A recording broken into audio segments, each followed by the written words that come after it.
البتہ میرے بعد امراء و خلفاء ہوں گے اور بہت ہوں گے۔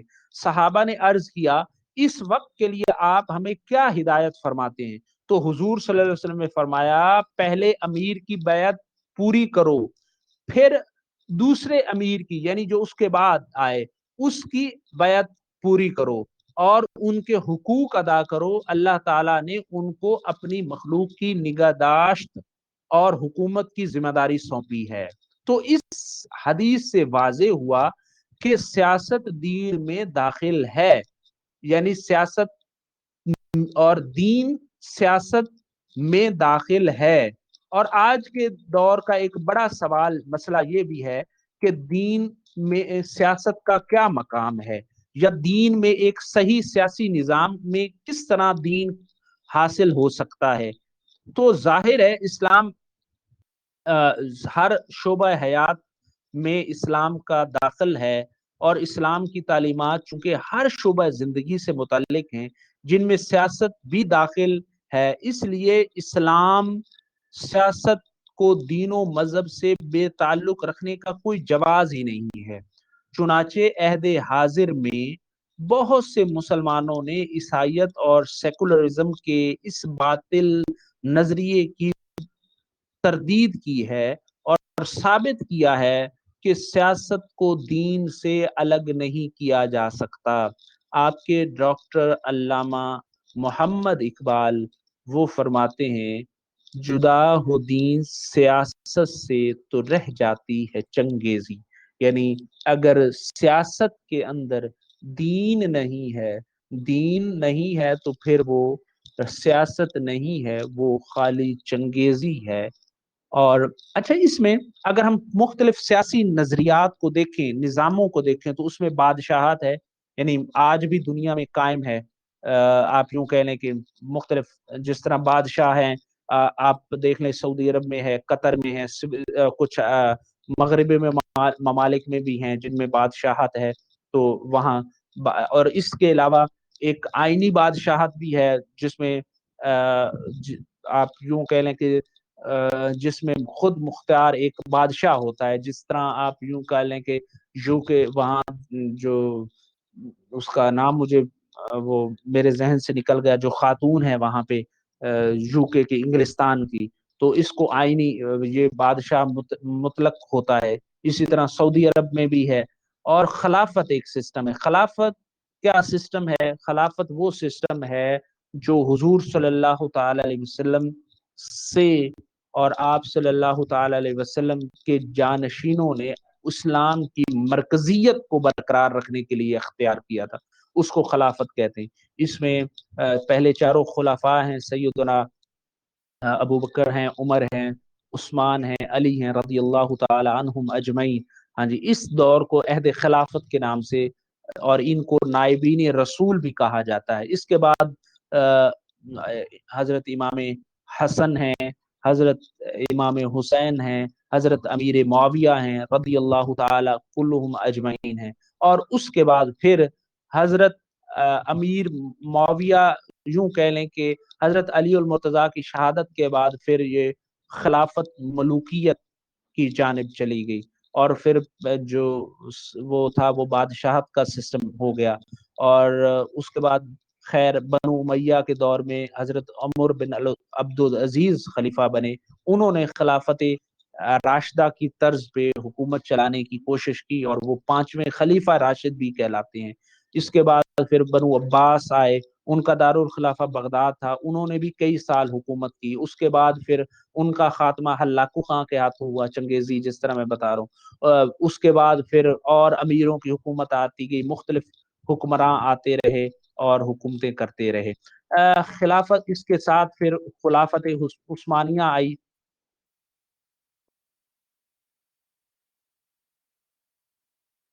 آواز نہیں آ رہی، زیب النساء کو آواز نہیں آ رہی۔ میں نے ویسے یہ وہ نرگس بتائیں گی، آ رہی ہے، چلیں الحمدللہ۔ نازیہ بیگم، میں نے کہا نرگس، نازیہ بتائیں گی، ٹھیک ہے۔ تو اچھا جی، تو ہم بات کر رہے تھے مختلف نظاموں کی، مختلف بادشاہی سیٹ اپ کی۔ مختلف جو حکومتیں تھی، پھر خلافت عثمانیہ آئی، اور پھر عثمانی یہ مصر، پھر یہ بڑھتی ہوئی جو ہے اس کے بعد پھر اس کا خاتمہ ہوا، اور یوں 1924 میں جو خلافت عثمانیہ، اس کا بھی خاتمہ ہو گیا، اور ترکی اپنا ایک اسٹیٹ بن گئی، اور جنگ عظیم اودوم کے بعد اس کے ٹکڑے ہو گئے، اور عرب ریاستیں اپنی اپنی بن گئی، اور یوں یہ خود اسی میں ایک چیز ہے جمہوریت۔ جمہوریت کیا ہے؟ جمہوریت کیا ہے کہ کسی بھی مخصوص نظام یہ نہیں ہوتا ہے، بلکہ طرز زندگی ہے، یوں کہہ لیں کہ ایک ترتیب ہے کہ مختلف جمہور، مختلف لوگوں کا اکٹھے ہو کر ایک نظام کو چلانا، مختلف عوامی نمائندے کا ترتیب دیے گئے نظام کو آئین کہلاتا ہے۔ اس میں آمریت ہے، آمریت یا اس کو مطلق العنان بھی کہتے ہیں، کوئی شخص یعنی ملکی قوانین کو نظر انداز کرتے ہوئے طاقت کے زور پہ حکومت حاصل کرتا ہے، حکومت یا کرتا ہے، تو اس کو عمومی طور پر جرنیلوں کا جو ہے رویہ یہ رہا ہے کہ انہوں نے ایسا کیا ہے۔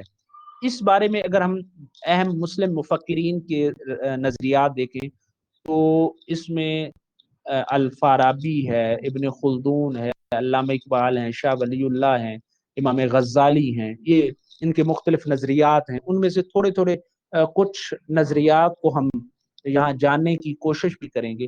تو ابن جو الفارابی ہیں، ان کا نام ابو نصر محمد بن محمد ہے، یہ ترکستان میں یہ پیدا ہوئے تھے، اور ان کی بڑی معروف و مشہور، یہ دنیا اسلام کے مشہور فلسفی بھی ہیں اور مفکر بھی ہیں، اور انہوں نے تمام کتابوں پر کام کیا ہے، خاص کر سیاسیات کے حوالے سے ان کا بڑا رتبہ ہے۔ ان کی بڑی معروف و مشہور کتابوں میں سیاست المدنیہ ہے، آراء الاہل المدنیہ ہے، جوامع السیاسہ ہے۔ اچھا، ان کتابوں میں سیاست المدنیہ جو ہے اس نے بڑی شہرت پائی ہے۔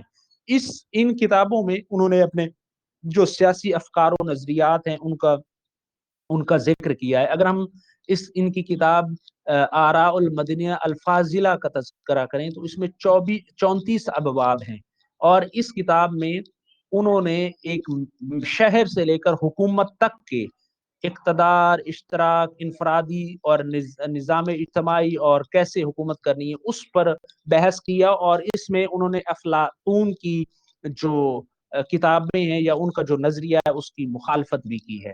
اور اچھا، انہوں نے ان کے نزدیک فارابی کے نزدیک اگر ہم دیکھیں تو فارابی کے تمام تر کوشش جو ہے وہ شریعت اور فلسفہ کے حوالے سے ہے۔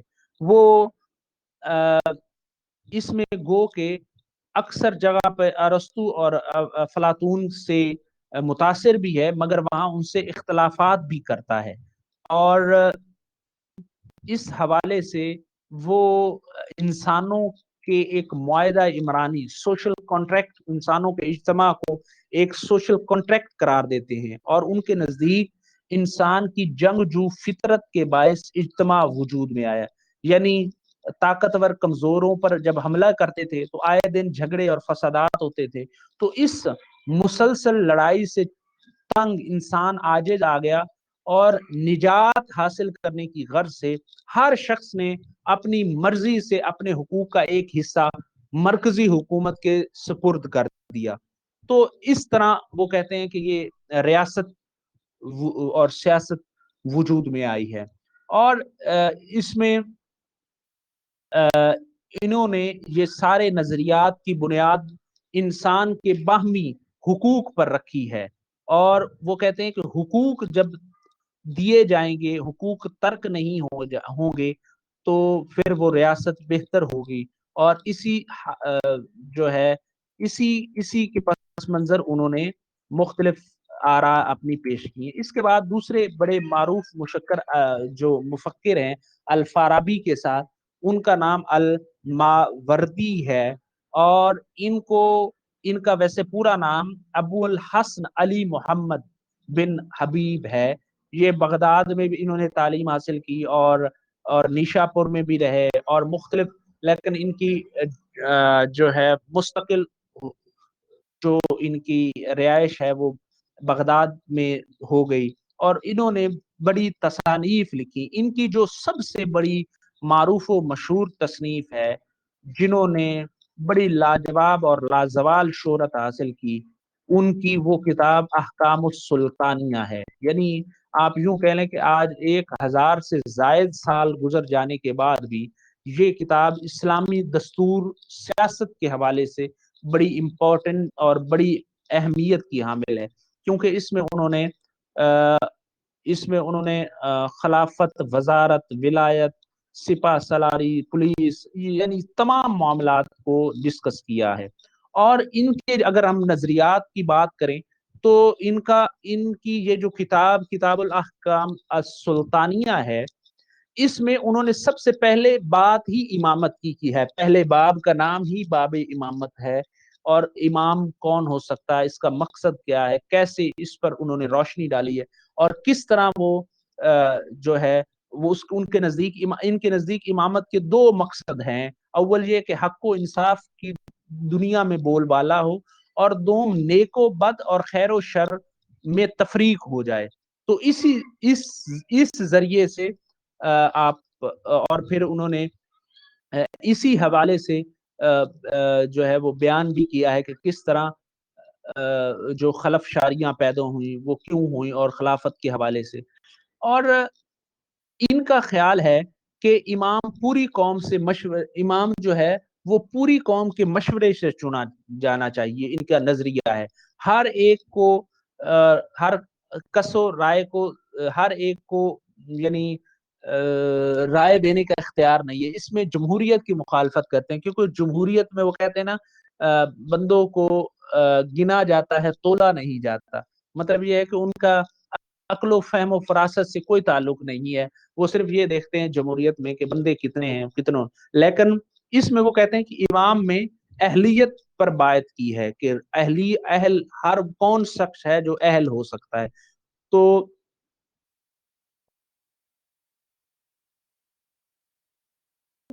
انہوں نے سب سے پہلے اہلیت کے حوالے سے گفتگو کی ہے کہ جو خلیفہ ہے، جو جو جو آپ کا لیڈر ہے، جو امام ہے، اس کو حوالے سے انتخاب ہو، اور انتخاب کون کرے، اہلیت اس حوالے سے کہ عاقل بالغ ہو، کردار کا بلند ہو، عادل ہو، سخاوت والا ہو، شجاعت والا ہو، اولو العزمی ہو، ثابت قدمی ہو، حواس اس کے سلامت ہوں۔ اس طرح کی یہ چیزیں ہوں گی تو وہ اس پر بات کر سکتا ہے۔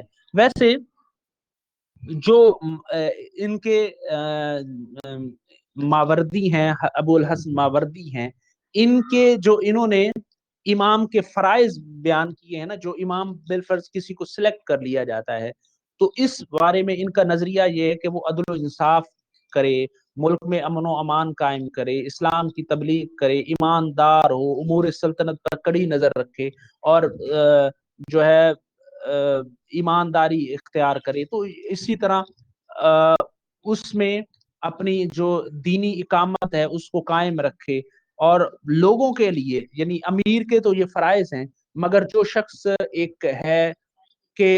جو شخص مطلب جس طرح آپ یوں کہہ لیں کہ ہم ہیں جو مقتدی ہیں، جو مبتدی ہیں، جو عوام الناس ہیں، ان کے لیے کیا ہے؟ تو ان کے لیے ضروری ہے کہ وہ ان امام کے ساتھ عقیدت ہو، اس کے احکامات کی پیروی کریں، ان کی جو حدود ہیں اس کی تابع داری کریں، اس کا احکامات پر چلیں۔ تو یہ سارے کے سارے انہوں نے اس میں بیان کی ہیں۔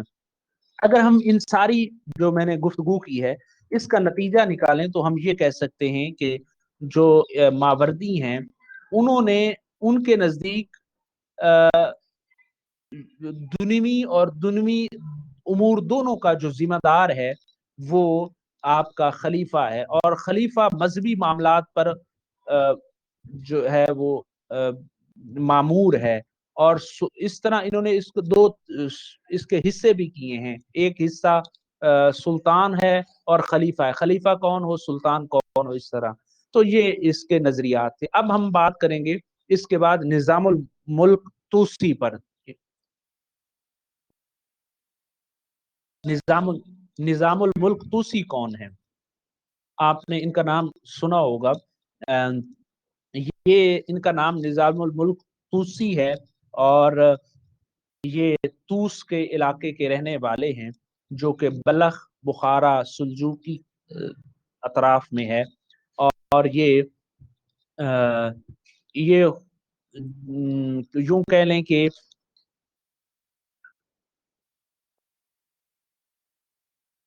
اچھا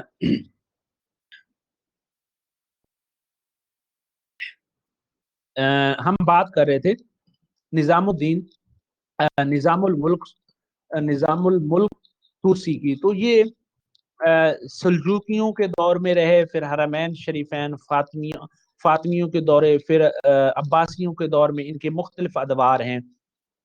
اور یہ خود بہت بڑے عالم فاضل تھے، اور اپنے زمانے کے چوٹی کے علماء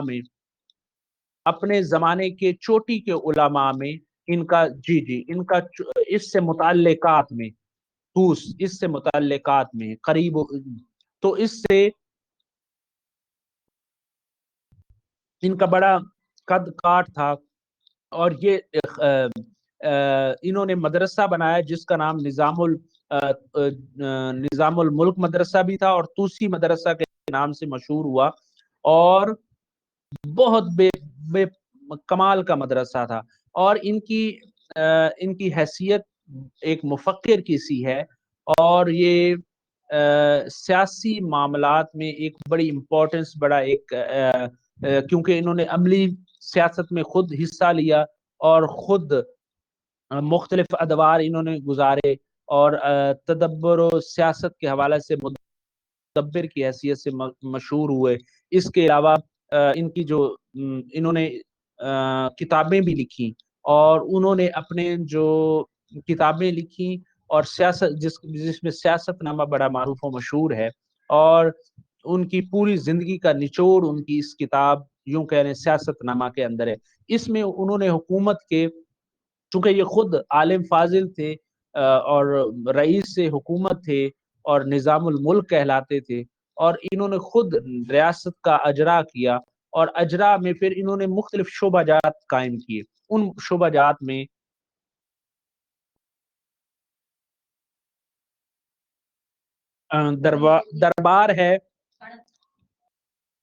دربار ہے جیسے کہ اس میں دربار کی اس طرح انہوں نے قائم کی کہ دربار کا مقصد کیا ہونا چاہیے، کہ دربار جہاں پہ غریب، امیر و فقراء برابر ہوں، بادشاہ مشورے لے غلاموں سے ساتھ حسن سلوک کیا جائے. اسی طرح قضات کا محکمہ قضات ہو. اس حوالے سے ان کا کہنا تھا کہ اس میں انہوں نے خود بھی بڑا اچھا کام کیا. جسٹس سسٹم ہو، عدالت کے فیصلے ہوں، اور اپیلوں کا اختیار ہو، لوگوں کو عدل و انصاف، عدل و مساوات ہو. اسی طرح محکمہ مال قائم کیا، اور محکمہ مال کے حوالے سے ان کا اپنا خیال تھا کہ ٹیکس کم پڑے، اور ٹیکس کی شرح ہر شخص کو علم ہو تاکہ زیادہ وصول نہ ہو سکے، اور شرعی محاصل حاصل ہوں. محکمہ دفاع، سلطنت کا استحکام اور وفاداری افواج کے ذریعے ہی ممکن ہوتا ہے. اس لیے محکمہ دفاع سسٹم جو ہے وہ بڑا مضبوط و مربوط ہونا چاہیے. اور انہوں نے خود بھی اس کو ڈیولپ کیا، اور انہوں نے ان کے بقول کے بادشاہ پر لازم ہے کہ یا جو حکمران وقت ہے کہ اس سسٹم دفاع کا بہتر کرے، تاکہ ان کی اور ان کی تنخواہیں اور ان کے معاملات کو بہتر انداز میں چلائے. اسی طرح سفارت کا سسٹم ہے، اور سفیروں کے متعلق ان کے اپنے نظریات ہیں نظام الملک طوسی کے.